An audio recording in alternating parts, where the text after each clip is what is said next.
Mandinga não foi bobo não, hein?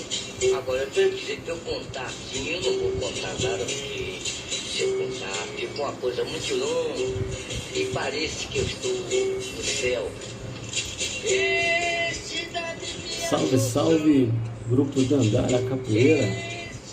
Essa voz que ouvimos aí no fundo é do saudoso mestre Pastinha, né, da capoeira Angola. Então estamos aí, né, em mais um vídeo referente ao nosso projeto, né, Capoeira Geográfica e História, Geografia e História, né, que visa passar para vocês algum conhecimento durante esse período de quarentena. E hoje eu resolvi, né, decidi passar uma aula falando sobre Pastinha. E se der para falar hoje, falarei também de Bimba, se não der, ficará para a próxima aula, tá? Falar desses dois mestres, vocês podem tentar, porque só deles, nós vamos falar de outros, né? Mas assim, eu vejo que Bimba e Pastinha e Bimba, eles foram um divisor de águas na história da capoeira, né? Pastinha aperfeiçoando a capoeira de Angola e Bimba, né, transformando a Angola para capoeira regional, que é a que nós praticamos hoje, né? Mais ênfase, vamos dizer assim, onde existe o jogo de Angola e o de regional, mas as academias, elas sempre dão mais, né, aquela capoeira de regional, que é um ritmo mais rápido, mais corrido, né? Mas tudo começou lá, né, com a capoeira de Angola. Então começou da seguinte forma, com a história desse homem aqui, Vicente Ferreira Pastinha, ou Mestre Pastinha, que nasceu em 1889, no dia 5 de abril, filho de um comerciante espanhol com uma ex-escrava baiana, tá? 1889, como todo mundo sabe, né, foi o ano da proclamação da República, então foi quando ele nasceu, tá? Uma época, né, que já estava para a virada dos século XX, se não me engano, e com essa virada viria muitas revoluções no mundo, no Brasil, e na capoeira através de Vicente Ferreira Pastinha, mestre Pastinha, tá? Que aprendeu a capoeira pela necessidade de se defender, né? Que diz a história que ele apanhava de um garoto maior do que ele, mais forte, e um velho africano observando, um dia resolveu, né, ensinar ele a capoeira para que ele não mais apanhasse. E assim foi, ele aprendeu. Quando o garoto se confrontou com ele não arrumou nada e nunca mais, né, nem cruzou o caminho mais do Pastinha. Mas além da técnica da luta, esse velho mestre, né, Benedito, o nome dele, ele passou também muito mais do que a técnica da capoeira. Ele passou a visão, né, de vida, a filosofia do que significava a capoeira, né, o que trazia no bojo dessa luta. Ele não fez do Pastinha só um lutador, ele fez do Pastinha um homem consciente do que ele estava treinando ali. E o que ele estava treinando ali? Segundo fontes, a capoeira, ela teve seu embrião numa cerimônia que era realizada em Ngolo, né? Que se contava no sul de Angola, daí o nome de capoeira de Angola, talvez seja por isso. E esse ritual, que significava dança da zebra, ele era praticado, né? Era um combate praticado num rito de passagem para a vida adulta das mulheres, tá? Que, como eu disse, era praticado ali nas aldeias ali da região de Angola, ali no sul de Angola. Talvez isso seja um motivo para o nome, né, de capoeira de Angola. Que chegando aqui no Brasil, né, teve a transformação nas senzalas, né, foi aprimorada para ser não mais um rito, né, de dança, mas passou a ser uma luta de defesa dos negros contra a agressão dos senhores, dos capatazes e de seus perseguidores nas matas quando eles fugiam, tá? Como toda cultura negra, né, que expressava a identidade africana, negra, ela foi perseguida, né? Foi massacrada e teve que se desenvolver uma forma de treinar às escondidas, clandestinamente, porque era algo que não podia ser praticado, né? A capoeira ela foi tão perseguida que se tornou, né, assim, há relatos de que haviam momentos em que a polícia era desarmada pelos capoeiros. Os capoeiros tentavam, os policiais tentavam prender os capoeiros e eles desarmavam os capoeiros devido à agilidade, à rapidez dos golpes, né? Então isso começou a preocupar o Estado, né, burguês branco principalmente. E outro motivo também, né, é que ela estava ligada intrinsecamente à espiritualidade, né, e à ritualidade, né, da expressão dos africanos e dos negros, da herança, né, africana deixada aos negros, algo também que incomodava, né, a burguesia branca, né, a elite branca da época, tá? As músicas, a ginga, a brincadeira, a malícia, toda aquela musicalidade, liberdade, isso incomodava o povo da elite, né, que quando via aquele amontinado de homens negros jogando capoeira era preocupante, né? Tanto que eu contei que tinha a cavalaria, né? Então quando ela se aproximava, um capoeira ficava de longe, quando via, tocava o toque de cavalaria no berimbau e os capoeiros se dispersavam, fugiam, tá? Até o final da escravidão, a capoeira já tinha se tornado um dos problemas de saúde pública no Rio, né, no estado burguês, tá? Principalmente nas capitais portuárias, onde se concentrava mais a mão de obra negra, né? Como no Rio de Janeiro e Salvador.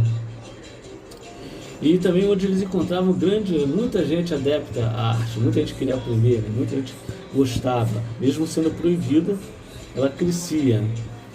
E aí, em 1890, foi decretado, né, um código penal, uma lei, que dizia o seguinte, abre aspas, Código Penal da República dos Estados Unidos do Brasil, decreto número 847, de 11 de outubro de 1890, capítulo 13, dos vadios e capoeiras, artigo 402, fazer nas ruas e praças públicas exercício e agilidade e destreza corporal, conhecida pela denominação capoeiragem, fica proibida, né? Então, virou lei.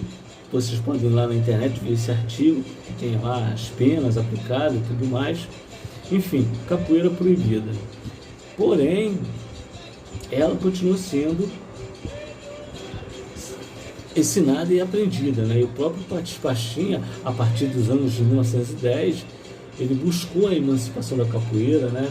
Ele já era reconhecido por muitos mestres na Bahia que o proclamaram como o guardião da capoeira, já que ele tinha uma visão além da luta, né? Como foi dito anteriormente, e ele tinha uma prática, né, excelente para a organização da capoeira, para o ensino, ele tinha uma didática boa, ele conseguia transmitir não somente o ensino, como também a tradição da capoeira de Angola e a sua filosofia, né, que representava o povo negro oprimido, né? Então foi nessa atividade de ensino de capoeira que Pachinha se distinguiu, né? Tomou notoriedade, tomou visibilidade, né? E foi considerado o guardião da capoeira na Bahia, tá? Os conceitos dele formaram seguidores em todo o Brasil, tá? Todo o Brasil seguia os conceitos do Pachinha, a filosofia, o modo de trabalho dentro da capoeira, tá? Ele foi o maior propagador da capoeira de Angola, dessa modalidade, tá? Porém, já em 1930 surgiu um novo movimento, né?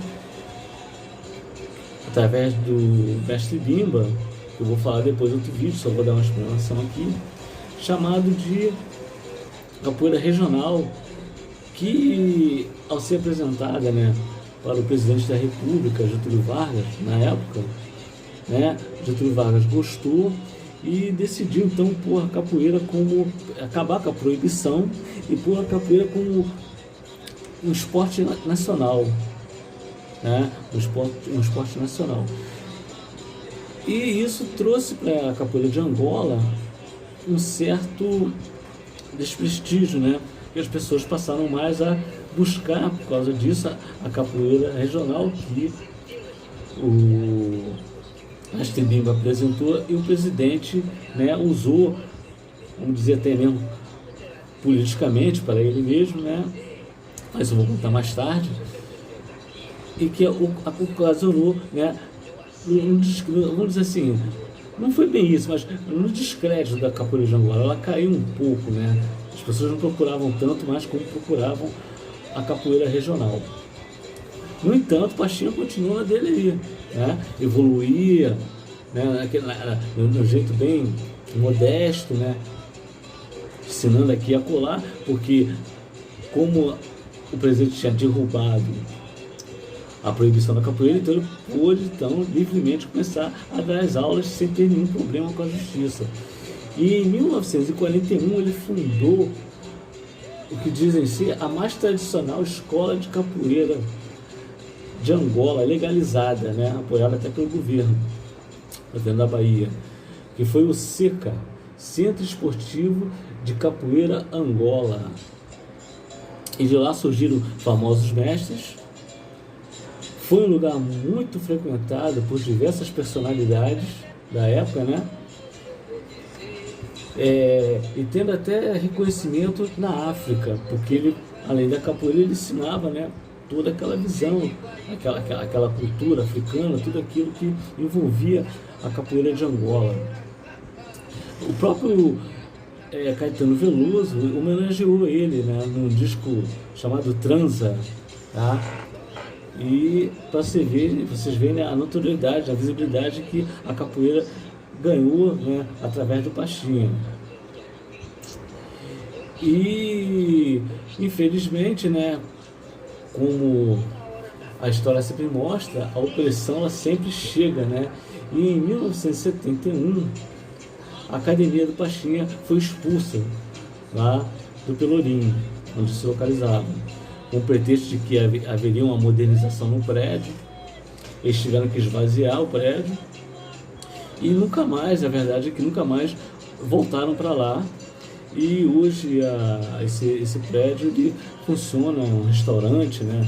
Isso é do Senac, se não me engano, né? Ou outro empreendimento imobiliário, mas o movimento mesmo da capoeira ou de qualquer outra manifestação cultural não se deu mais ali, tá? Então a gente vê também que foi em 71 que isso aconteceu. Anos atrás, em 64, tinha ocorrido no Brasil um golpe militar, né, onde o presidente Jango foi derrubado pelo golpe, os militares assumiram, e os militares eles tinham muitas propostas, e dentre eles o ensino tecnicista, né, que visava o quê? Ensinar ao jovem uma profissão, né, técnica. E aí tudo bem, sem nenhum problema, né, pode se ensinar, mas também dentro das suas propostas, uma delas era evitar qualquer manifestação cultural e social, que viesse promover sentimento de liberdade, que viesse promover sentimento de busca de direitos, né, que era justamente isso que a capoeira de Pastinha, com a sua filosofia, pregava, passou a incomodar. Então ali eles foram expulsos e nunca mais, né, ocorreu essa capoeira ali naquela região, a capoeira do Mestre Pastinha, da academia dele, tá? O que mostra então que o Estado nem sempre ele está ao lado, né? Embora lá atrás o Getúlio Vargas tinha, né, decretado o fim da proibição, com a vinda da ditadura militar não foi proibido, mas porém também não tinha apoio e era perseguido, tá? Por quê? Porque tinha ideais de liberdade, e você que fala em ideal de liberdade no regime ditatorial, você não é bem visto, tá bom? Vamos para o segundo vídeo.